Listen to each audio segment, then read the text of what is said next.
All right. Do you have a problem in him coming here? I have a problem in pushing me. Okay. No, I'm not pushing you. James, brother James, come this way. Don't tell lies. Don't tell lies. Where's James? Brother James, that's fine. Okay, you Where's understand brother now? James? We need him. So, How many minutes? the topic that we're going to talk about is the factors. Have you started the time, yeah? No. Get started. No, before starting. Why should we before start? It's your time. Before starting, Okay, go on. Discuss the topic. Introduction. so I am here to talk about the differences between Islamic slavery and slavery as recorded in scriptures. Theologically, the Bible rejects slavery, Okay. and therefore those who read the Bible The Old, could the Old Testament and New Testament, yeah? both Okay. reject slavery. Okay, and that's therefore gonna be quite easy then. those who read the Bible could No problem. very I strongly understand the topic. reject the Bible. I understand the topic. Reject slavery. I understand the topic. In contrast, in regards to Islam, Right, can we get your time started then? Because we understand the topic. what's the topic? The topic is slavery, right? And the biblical / Quranic view of it, right? Yeah. Right, get started. Quranic view. If you have 4 minutes, get Do started. you agree with Islamic slavery? No, I'm happy with the topic, yes. But do you agree? No, give answer. him 4 minutes. No, don't ask me questions. You want to start? You got your 4 Do you- minutes start. do you- No, do you- don't ask me questions. No. No, The no. The The topic- topic is fine. What is the topic? The topic is slavery in the Bible and the Quran. Do That's you want? not a topic. Proposition. Yes, it is a What is the topic. proposition? That's what you said. I'm happy with The it. proposition. Are you happy with that? The proposition. Yeah. Islam Yeah. continues to have slavery Okay, no problem. underpinning its Fine. theology. Okay, I disagree with it. If you're talking about Good. human to human slavery, not God to human, right? Is that what you mean? Human to human slavery. Fine, no problem. I'm against that proposition. Okay, good. So Right, that's what we're talking about. And also we're talking about the Bible, right? Yeah. You No wanna start problem. 4 minutes. Go ahead, please. Do you want to go first? No, you go first, sir. You understand now? No, one second. 4 minutes, okay. 4 minutes right now. Can you buy me a bedroom? No, wait. Brother, you buy All right. yourself. gonna look away. Look at Okay, let's Start now, yeah? Let's focus on the big topics and then we'll talk about these things later. All right. Go ahead. 4 minutes now. Go ahead. Okay. Islam approves of Islamic slavery, and therefore even until today, there is no theological basis to reject slavery according to Islam. Why does Islam propagate slavery? Point number one, Mohammed himself and the wider religion has a derogatory view on a few different people groups. Number one, black people. Number two, unbelievers. And especially women. A very derogatory view. And this resulted in harsh dealing by people, including Muhammad himself, of slaves. Harsh punishments, harsh dealing with slaves. Slaves were tortured, sex torture for female slaves. Slaves had no rights, and slaves had perpetual slavery, no legal rights, no civil rights. They were treated as merchandise and so on. According to Islam, there was no intention to manumit, i.e. to abolish slavery. Muhammad himself allowed Islamic slavery to be propagated until perpetuity. So Islam is a very bad model for today, because according to Islam, Islamic slavery is still a valid model to be practiced and will be practiced even till the end of times. In contrast, when we come to the Bible considers every human being to be similar.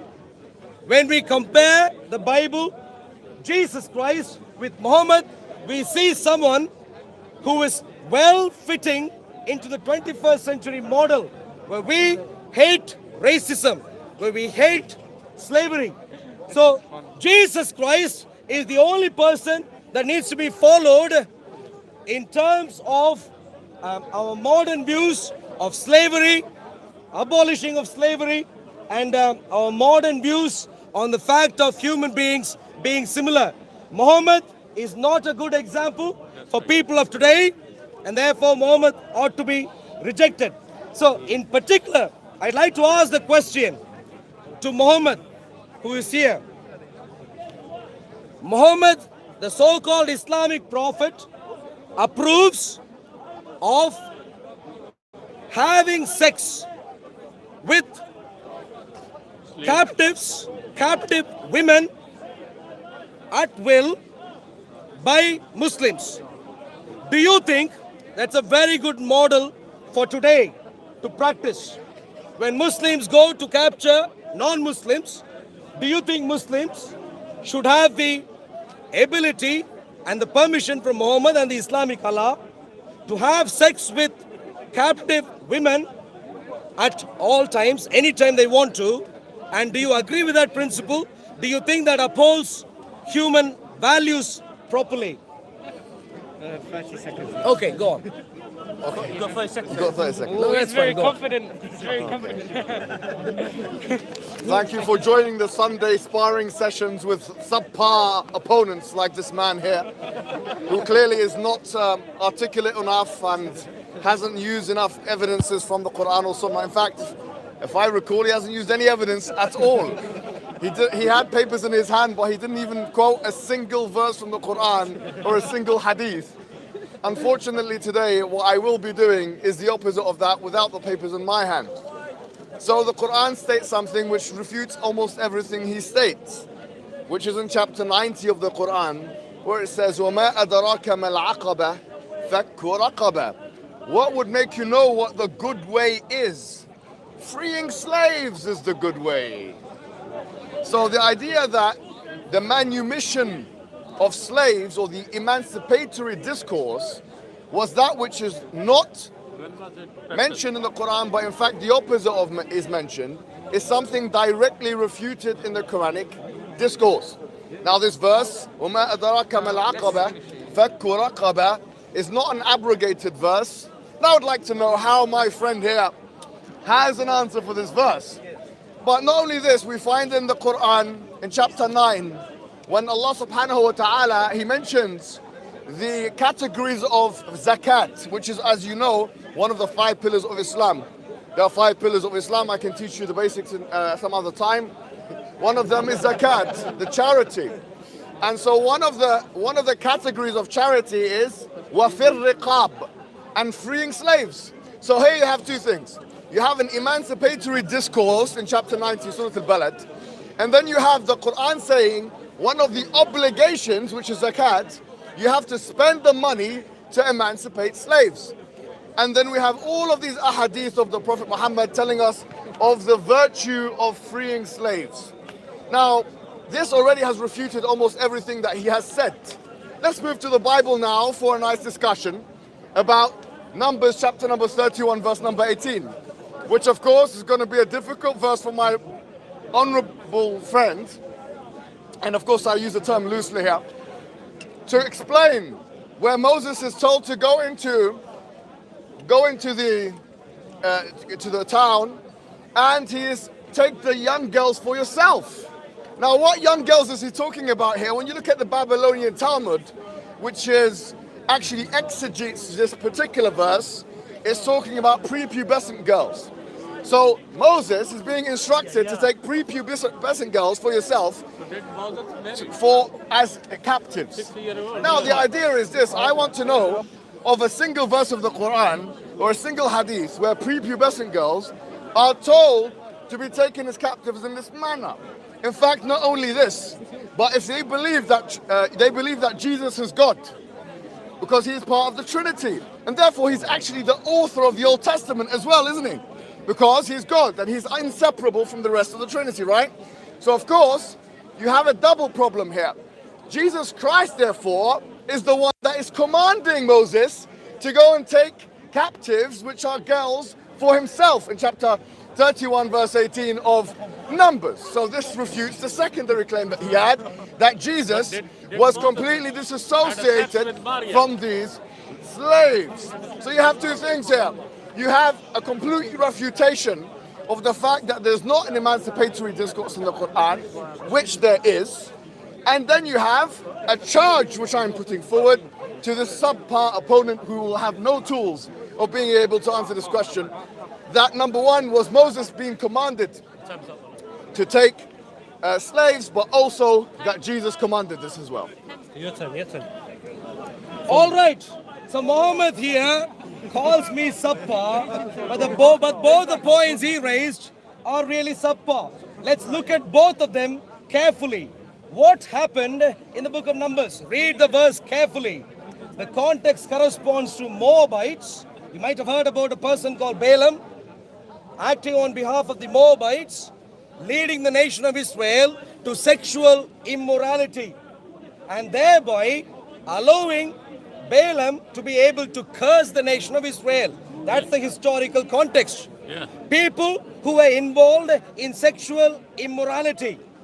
With that as the backdrop, what Moses said, Mohammed, is that you need to read the verse carefully.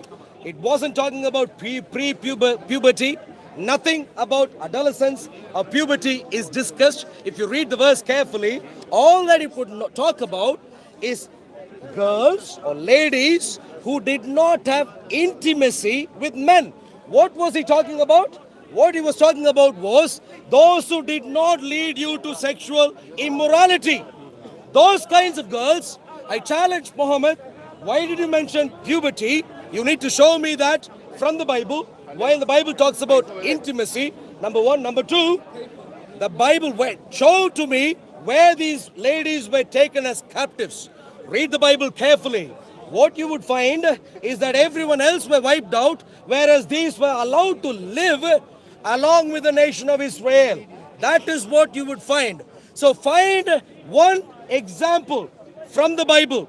From the Bible, anywhere, old, new, anywhere you want to go to, Muhammad, and find at the end of the war where women are taken as captive to be held as slaves. Find one example and then let's talk about facts. The problem is this: Muhammad is a Muslim, and therefore clearly he is going to have his issues with his eyes. The problem anywhere, everywhere, whatever he reads, he is going to read Islam into it. Why do I say he is reading Islam into biblical verses? Nowhere in the Bible you would see these women being taken as captives and made slaves to the people.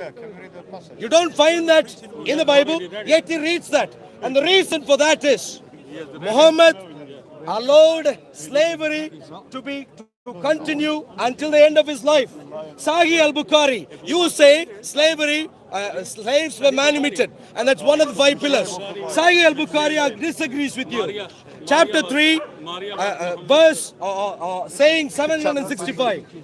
765. Sahih al-Bukhari 3, 765. Narrated Turib, the free slave of Ibn Abbas, that Maimuna bin al-Harith told him that she manumitted a slave girl without taking the permission of the Prophet. A person comes to Muhammad and she says, I have manumitted a slave.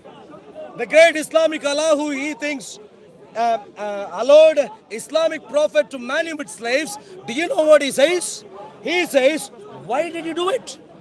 Why did you let her go? Whereas the Bible dislikes the idea of people being taken as captive slaves, women especially.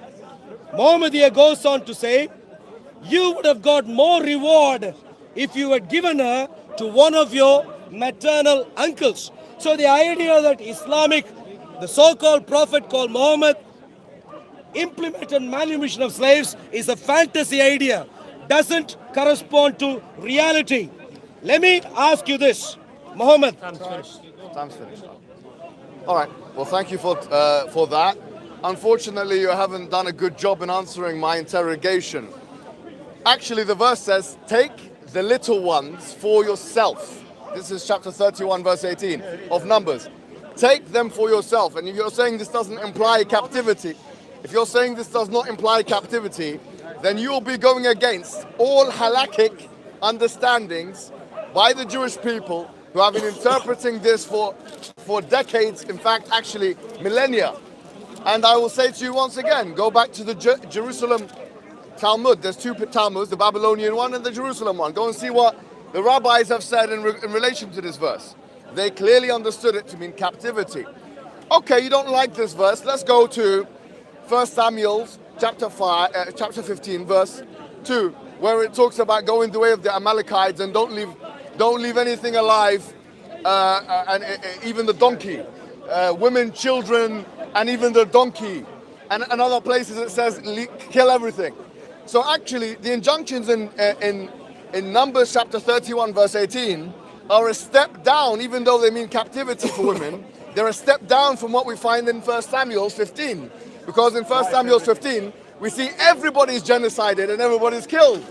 And once again, we have to bring to the attention of the Christian community that you may say this is the Old Testament and it's something we don't want to associate with. But if you believe that Jesus is inseparable from the Trinity, then you believe that he was the author of the Old Testament, which means that at least at one point in time, he must have ordered Moses to do those genocides and kill those children and kill those animals.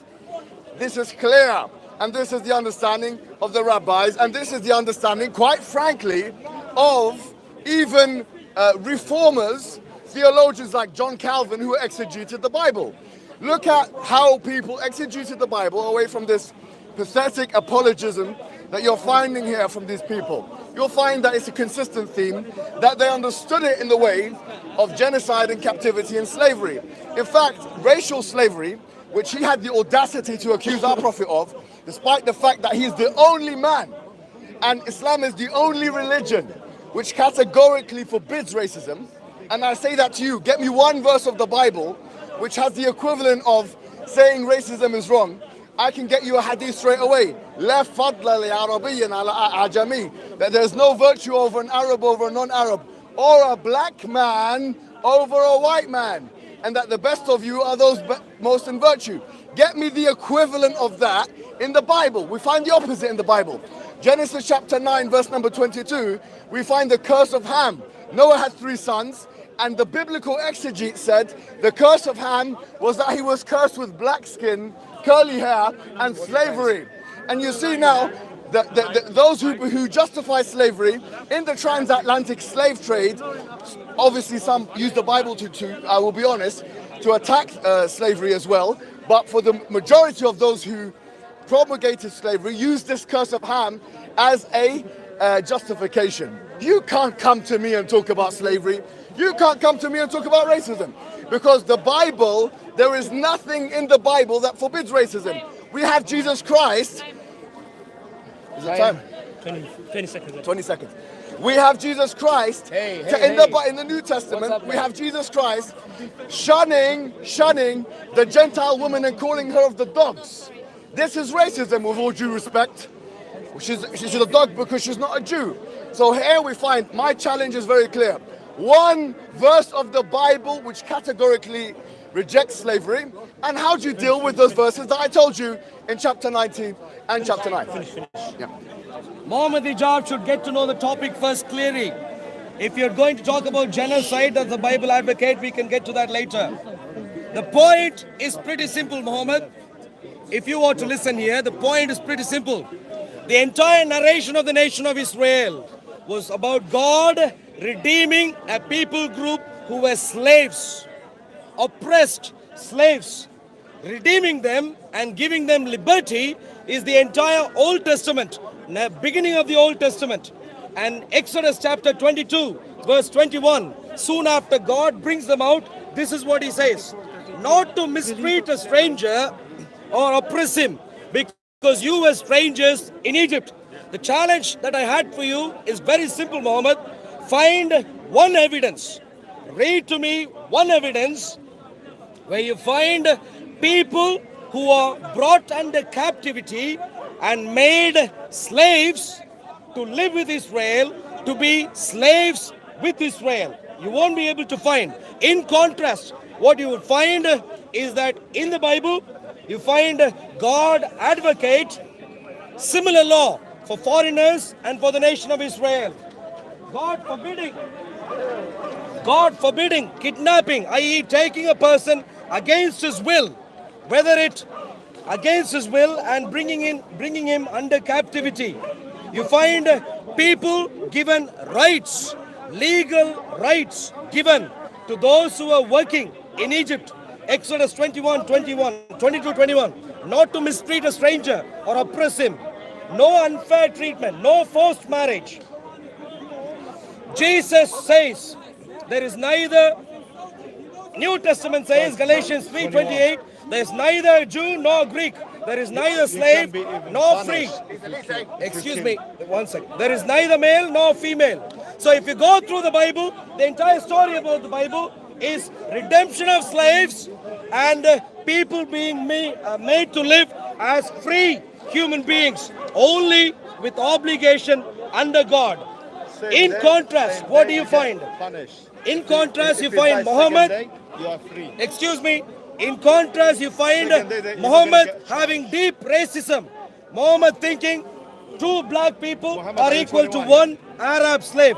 Sahih Muslim 10:3901. Sahih al-Bukhari 9:89 256. That black people were raised in heads. Muhammad himself owned black slaves. Sahih Muslim 10:3901 52334. Al-Tabari talking about black slavery, explaining it as the Africans having come from Ham and therefore ought to be enslaved.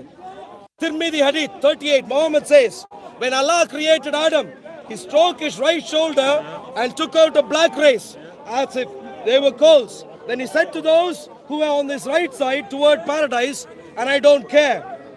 He said to those who were on his left shoulder towards hell, and I don't care. What you find here is Muhammad saying all black people are destined to go to hell, and he doesn't even care about this. Not just this, Muhammad also considered anyone who is not a Muslim to be like cattle, like pigs, like sheep, cows, camels, and therefore no wonder you find in Islam very evil treatment of unbelievers, non-Muslims, when they are caught during a war. What happens to them? They are taken, females are taken as sex slaves. Quran, Surah 4, Ayah 3. Surah 4, Ayah 24. Time finish. We'll get to 4:3 in the next. No, you want to know his mic. All right. So, Would yeah, you, is he with you? Could you please ask him not to disturb in the middle of? Yeah, no one's in the middle of. no one's with me here today. Everyone's coming from their own homes. Ready? All right. So he wanted something on the Bible. I gave him Deuteronomy. I gave him. You can go to Deuteronomy as well, chapter 21. That's something that. Or you can also go to Numbers 31:18, and you can go to 1 Samuel's. And the reason why I was mentioning genocide was because if the Bible, the biblical commandment, was to kill the people, enslaving them is one notch below that. So it doesn't make sense to talk about morality when you're talking about going into an entire village of Amalekites and destroying and killing the entire population, not leaving even the animals to be alive. There is no such injunction that you will find anywhere in the Quran, and I once again challenge you to find me a single verse or a single hadith to that effect. Now, pardon? 21. Yeah, no, it's not 21. Yeah, so now let's quickly talk about what he talked about.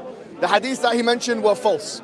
That the black people on the right and the left. This is not, the word used in that hadith was not black. The word was dark.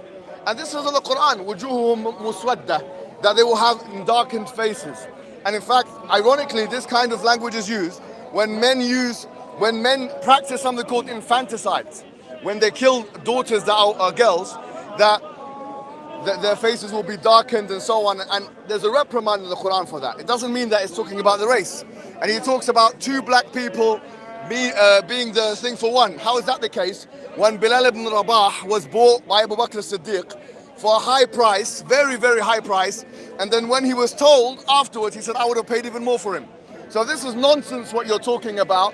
Bilal ibn Rabah, which everyone knows who he is, married Hala bint Auf, who was an Arab, and he became the mu'adhin of the higher echelons of that particular Islamic society. There was no mention of his race in the derogatory way whatsoever. In fact, we have a narration where Bilal was actually abused by Abu Dharr al-Ghifari because he said to him that you're the son of a black woman. The Prophet got angry and he responded by saying, what have you said, and reprimanded him and told him not to say such a thing. So all of what you're doing is distorting and completely decontextualizing that which is correct. You haven't actually had any response for that which I've mentioned, which is that Jesus Christ, who is meant to be inseparable from the body of the Trinity, he is inseparable from the Trinity. He is the one who commanded to genocide and to enslave. You'll find in Numbers 31:18. You'll find in Deuteronomy chapter 21:10. You'll find in First Samuel chapter 15 verse 2. And this, look, you find here, whoever strikes his male or female servant, this is Exodus chapter 21 verse 20. Whoever strikes his male or female servant with a staff, and if they have died by his hands, he shall be guilty of a crime. But if he survives for 1 day or 2, he shall not be subject to punishment, because it is his money. This is You see, if he beats him so badly, that he doesn't survive, he doesn't get any crime because it is his money. This is the heart of objectification, of commodification, of all the things that you're accusing Islam of. You have no answer, my friend, to the emancipatory discourse that we find in Surah Al-Balad chapter number 90, and the fact that freeing slaves was something which is in the zakat, obligatory. Also, you'll find in chapter number 24 verse 33 that it's mentioned mukataba. And mukataba is the idea of somebody comes who is enslaved, and according to one opinion, according to Tafsir al-Qurtubi, that they have to be freed. If they say we don't want to, we want to ransom ourselves, they're enslaved. So in other words, the so-called master, you have to be freed. So that's another thing you can bring. Time. Go ahead. All right, Mohammed is repeating his same erroneous points again. Who is Mohammed Hijab? Let's ask that simple question. His own scholar, Islamic scholar, says Mohammed Hijab is an infidel. Why do I say this? Because his own Islamic scholar, Sheikh Saleh Al-Fawzan, says slavery is part of Islam. Slavery is part of Islam. Slavery is part of jihad, and jihad will remain as long as there is Islam. So slavery is part of Islam, slavery is part of jihad, and jihad will remain as long as there is Islam. And he goes on to say, it sounds like good. he goes on to say, they are ignorant people like Mohammed Hijab here, who think slavery, Islamic slavery, has been abolished, are ignorant. They are not scholars. He said of people who express such opinions, they are merely writers. Whoever says such things is an infidel. Why does Mohammed Hijab say what he says at Hyde Park? Because he knows he can't say what this gentleman said from Saudi Arabia in a nation like ours. He knows it. If he says what he says from Saudi Arabia, he knows Islam would not spread even the tiny little bit it is attempting to do now. And that is why he doesn't do it. And that is why the Saudi Arabian Sheikh calls him an infidel. What do we find? He said Bilal was a black guy and treated with great respect. Bilal said to Abu Bakr, my dear friend Sahih al-Bukhari says, 557:99, it says, Bilal, even up to the time of Abu Bakr, remained a slave. And that is very important for you to know. I don't care what he did. I don't care if he called people to pray. I don't care if he sung a few songs or any of those things. The question is, how did Muhammad treat him? Muhammad treated Bilal as a slave. So continued Abu Bakr. Muhammad was quite happy with this. He was quite happy with slaves continuing as slaves until the end of Islam, which is the end of times according to Islam, according to Muhammad Hijab and any other knowledgeable Muslim. So the problem is this. In Islam, blacks, unbelievers, especially women, are treated in a bad way. They are seen as cattle, pigs, all sorts of derogatory terms. This resulted in harsh treatments of sex torture. Female slaves were tortured. Quran Surah 4:24, Quran Surah 4 verse 3, Surah 4 Ayah 29 and so on. Please answer, Muhammad, if the Quran says that Muslims can take any of the captive women who their right hands possess and have sex with them at any stage, any stage. Do you agree with this? If you had a wife who is a non-Muslim, and if Muslims were to get hold of her and say She is my captive. I can do what I want to do with her. Will you be happy? I'm assuming you won't be. And therefore, you need to agree Islam does terrible things with slaves. I'm assuming. Like I said earlier, Bilal, manumission, a great one of 5 pillars according to Mohammed. The problem, like I said earlier, Surah Sahih al-Bukhari 3765, Sahih al-Bukhari 55799, both of them are against this. Slaves were asked to continue as slaves. All right, let's do one more each, yeah? We don't want to spend like another 2 hours. I think it's settled after one. I'm gonna say this again. I have one, then you have one, and then I finish because you started. Okay? Yes. So Yeah. you. Me, Yeah. I'm gonna speak, then you, then I conclude, and then that's it. Yeah? Okay. All right. Was that 2 rounds? No, one more. Right. Yeah. So 424. وَالْمُحْصَنَاتُ مِنَ النِّسَاءِ إِلَّا مَا مَلَكَتْ أَيْمَانُكُمْ. Where does it say you can have sex with slaves at any time and all this stuff that you're talking about? Doesn't say that at all. All it says is that you're not allowed to marry a woman who's married except what your right hand possesses. What your right hand possesses doesn't mean that you can have sex with them whenever you want. In fact, the idea of raping a woman, whether she is a slave or whether she's a wife, has been spoken about by the Salaf of this ummah or the predecessors. Shafi'i mentions it in Kitab al-Umm. Even Imam Malik mentions it, and the punishment of it is a corporal punishment, something like whipping and so on and so forth. This is that Islam endorses at all, and the evidence of that is the hadith of the Prophet Muhammad where he says, "La darar wa la dirar." You can't harm or reciprocate harm. How can you rape a woman, whoever she may be, in Islam without causing harm? So this is something that is completely falsehood, and it is a projection that he has of his own religion onto mine. Because the truth of the matter is, what we've said today is, number one, you have the verse in Numbers 31:18. We have Deuteronomy 21:10. We have Exodus that we've spoken about. We've spoken about, and there's other verses. There's so many of them that I can't even enumerate them in the short space that I have today. They have been understood by biblical commentators, both Jewish and Christian, aforetime, including those writers of the Jerusalem Talmud and others, as meaning captivity and genocide. And that's why sophisticated theologians of the 21st century and even the 20th century admit this candidly. They admit this candidly, and therefore they make some excuse to disband in the Old Testament, and they try and pretend as if it doesn't exist. The truth of the matter is, if you believe Jesus is God, then he is inseparable from the Old Testament authorship, which means he is the one who commanded Moses to do all of those things. If he is the God, he's the one who commanded the people to genocide. He is the one who commanded the people to enslave and so on and so forth. He is the one who said, he is your money when it comes to beating. Bilal did not remain a slave for all of Islam. This is a falsehood. In fact, that's impossible. He married Hala bint Auf and he gave her a mahar, and she was a free woman and he was a free man. This was absolutely established in the Sunnah, and he had children with her, and those children were in fact half white, half black, half Arab. Nobody ostracized him except that they would meet the reprimand of the Prophet Muhammad sallallahu alaihi wasallam, as in the case of Abu Dharr al-Ghafari in the well-known hadith.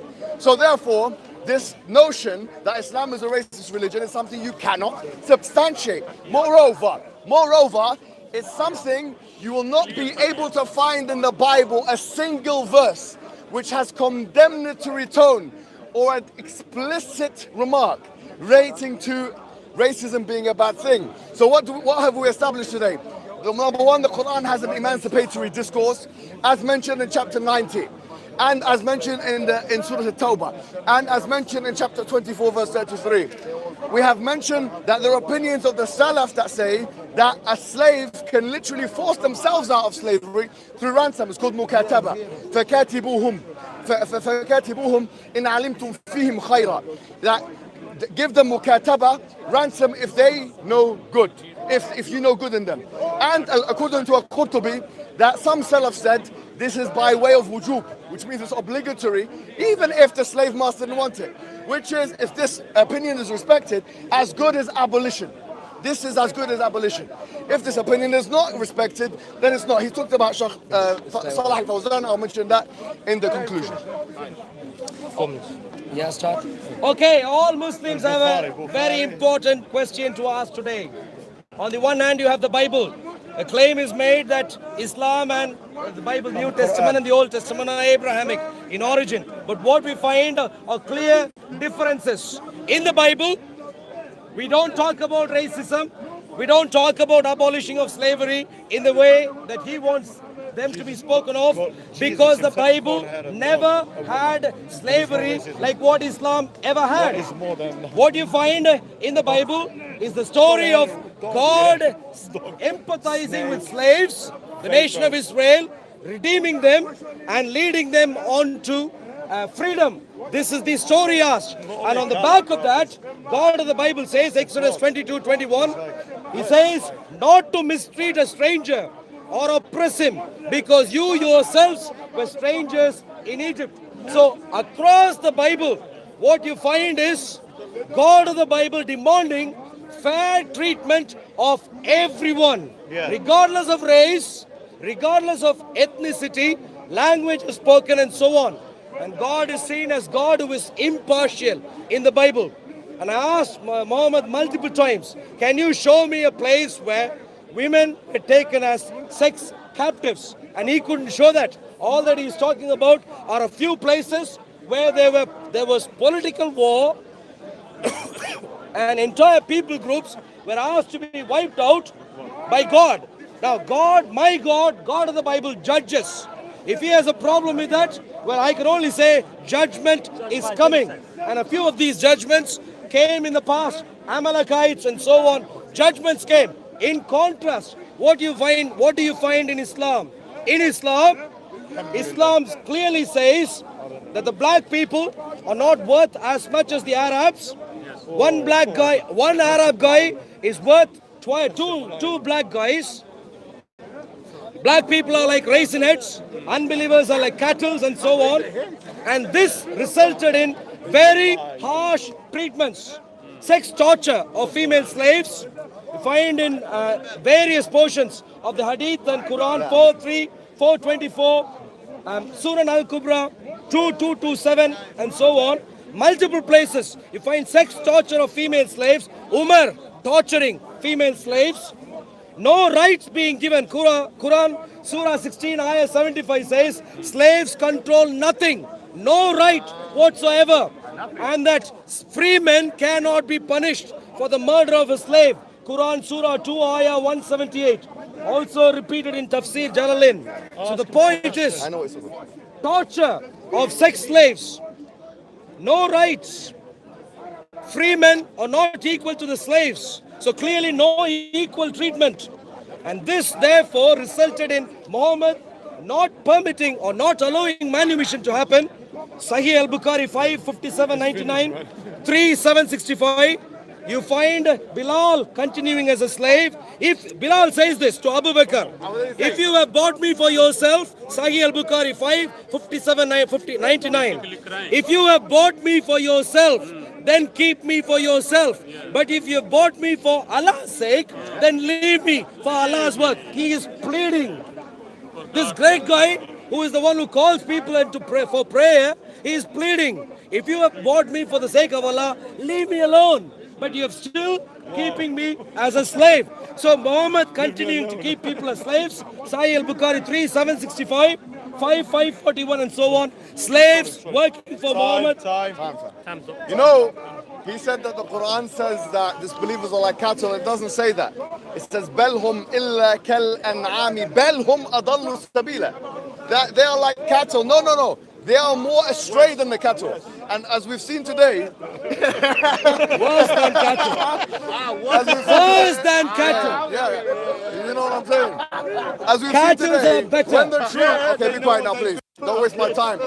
As we've seen today, everybody, we have seen today that is the case. You're presented with straight facts and you cannot maneuver away from them. You cannot circumnavigate them. You cannot deal with them. You cannot hermeneutically, acrobatically gymnastically get away from them, and the reality of the situation is you're dealt with the blunt truth in front of your face as clear as the day, and you're just scurrying, scared and absolutely anxious that someone like me, without a paper in my hand, knowing your scriptures more than you and knowing my scriptures more than you'll ever know, dealing with you in the way that I've dealt with you. The truth of the matter is,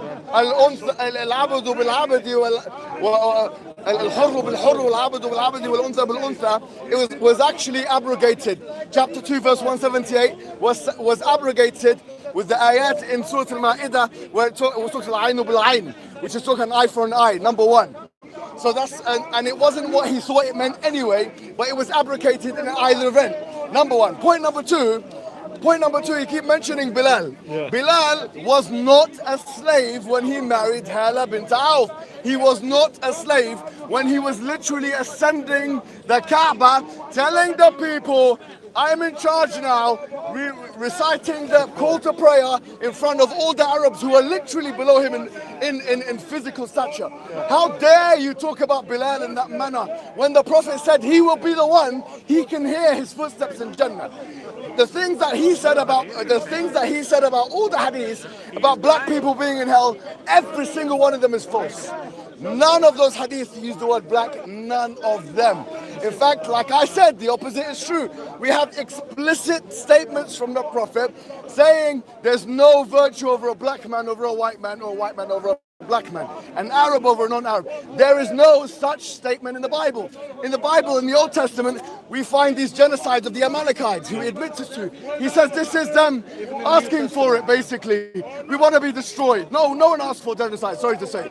This is the kind of kalam that we find the Israelis doing with the Palestinians, inspired by that horrible Old Testament narrative. Moreover now, let's be honest and say that even the New Testament, Jesus calling a non-Jewish person a dog. Yes, at the end of it, he said, okay, I'll give you whatever you want. But he still called her a dog because she was a Gentile. That's racism. Your book is fraught, saturated, filled, contaminated, polluted. It is seeping, brimming with racism, brimming with genocide, brimming with racism. You need us, my friend. We don't need anything from you. You come to us and you ask us, why was everything abrogated in the way it was? Because the Prophet Mohammed eliminated racism, the only person in his time to do so, and it was the only emancipatory discourse of any Abrahamic religion in the world, that is Islam. Come to it and stop being arrogant. All right, thank you very much, Mohammed. Bye-bye. Let's try and That was good. Wow. That was amazing. Oh, not